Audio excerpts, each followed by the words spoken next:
April மாதம் 19ஆம் தேதிக்குரிய பரலோக மன்னா. மத்தேயு 12ஆம் அதிகாரம் 34 முதல் 35 வசனங்கள். இருதயத்தின் நிறைவினால் வாய் பேசும்.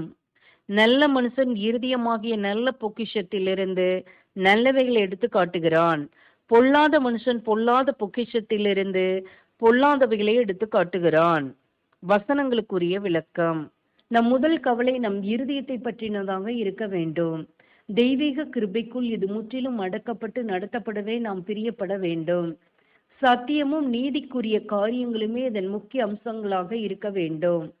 நம் வாழ்க்கையில் நீதி, இரக்கம், உதார குணம், சகோதர அன்பு, விசுவாசம், மனத்தாழ்மை, தன்னடக்கம் உடையவர்களாகவும் தேவனுக்கும் அவர் குமாரனான கிறிஸ்துவுக்கும் சகலத்துக்கும் மேலான பயபக்தியை காட்டுகின்றவர்களாக இருக்க வேண்டும்.